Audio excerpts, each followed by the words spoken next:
December 1941. Kubinka Testing Ground, Moscow.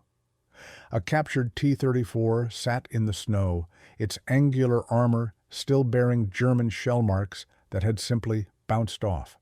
Wehrmacht engineers circled it like surgeons around a patient they couldn't diagnose. This single Soviet tank, hauled 2,000 kilometers from the Eastern Front, was about to shatter every assumption German tank designers held about armor, mobility, and what an inferior industrial power could build. The sloped armor alone would rewrite German tank doctrine for the rest of the war. The tank had been captured near Smolensk by Panzer Regiment 18 after Soviet crews abandoned it during a chaotic retreat. German tank crews tried using Panzerfaust charges on it first. The explosives barely scratched the paint. When they finally examined it up close, the realization hit. Their standard 50mm anti-tank guns couldn't penetrate its frontal armor at combat ranges.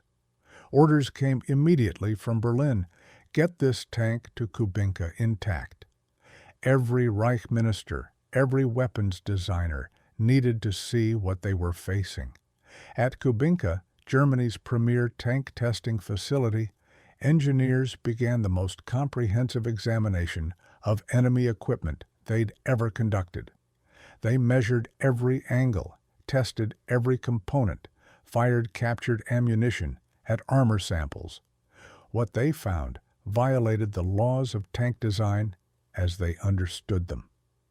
The T-34's sloped armor provided protection equivalent to 90mm of vertical plate, while using only 45mm of actual steel. German tanks used vertical armor because engineers calculated it was more space efficient. The Soviets had made geometry their armor, and it worked brilliantly. The Christie suspension gave cross-country speeds exceeding 50 km/h. German tanks, with their interleaved road wheels and sophisticated torsion bars, couldn't match that over rough terrain and broke down constantly from mud jamming the wheels. The 76.2mm gun could penetrate any German tank then in service at normal combat ranges. But the real shock wasn't individual components, it was the design philosophy. German engineers had built Panzer IIIs and IVs following precision manufacturing principles, tight tolerances, sophisticated systems, tanks that required skilled crews and constant maintenance. They were engineering masterpieces that demanded perfection. The T-34 was crude by German standards: rough welds, simple construction, loose tolerances that would horrify a German foreman. The transmission was so stiff it required a sledgehammer to change gears, yet it worked brilliantly. While German tanks in Russian winter needed hours of engine preheating and frequently froze solid, T-34s started in -40-degree cold. While German interleaved road wheels packed with mud and ice, rendering tanks immobile, the T-34's simple wide tracks kept moving.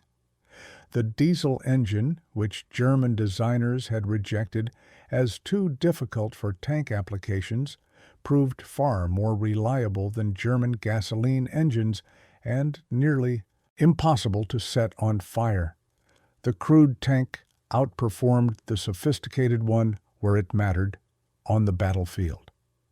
In November 1941, the Kummersdorf Weapons Testing Office produced their assessment. The language was unprecedented in its directness.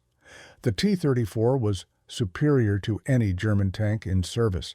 Its armor was essentially invulnerable to German anti-tank weapons at typical combat ranges. Its mobility exceeded German designs. Its gun could destroy any German tank from distances German guns couldn't match. The report concluded with a recommendation that shocked the High Command. Germany should abandon current tank designs and copy the T-34 directly. Field Marshal von Kleist commanding panzer forces on the Eastern Front, stated it even more bluntly. The T-34 is the best tank in the world. German engineers tried copying the T-34. They really did. Daimler-Benz produced detailed plans for a direct copy, designated VK 30.01. It looked nearly identical to the Soviet tank. Same sloped armor, same diesel engine, same suspension, but German industry couldn't build it. The aluminum diesel engine blocks required manufacturing techniques German factories didn't have. The simplified welding methods required accepting lower quality standards that went against every German engineering principle. The cost estimates showed it would be more expensive than existing German tanks, despite being simpler.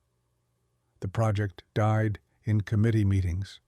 Instead, Germany designed the Panther, a sophisticated answer that incorporated sloped armor but added complexity. German industry could barely manufacture. Panthers were magnificent on paper, thick armor, powerful guns, advanced sights. In reality, their transmissions failed constantly, their final drives broke after 150 kilometers, and their operational readiness averaged below 40% through 1943. Meanwhile, Soviet factories evacuated thousands of kilometers east under German bombardment, produced T-34s by the tens of thousands using simple manufacturing methods that prioritized quantity and reliability over sophistication. German units captured T-34s whenever possible and used them extensively in combat. Unlike Soviet tanks captured by Germans that required modifications, the T-34 needed nothing changed. It worked as designed. German tank crews, accustomed to their vehicles breaking down, found the T-34's reliability remarkable. Some panzer divisions preferred captured T-34s to their own equipment for reconnaissance roles, where mechanical reliability mattered more than radio equipment or crew comfort.